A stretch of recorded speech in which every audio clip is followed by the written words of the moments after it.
Fala aí pessoal, meu nome é Leandro, você viu mais esse vídeo. Dessa vez eu estou ensinando como alterar o som de notificação no seu Tectoy One.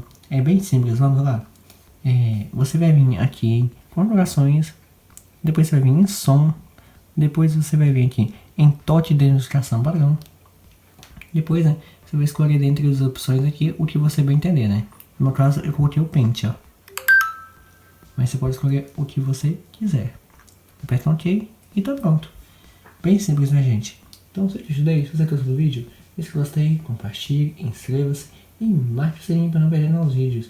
Porque a cada um de vocês todos são incríveis. Então, tchau e até a próxima.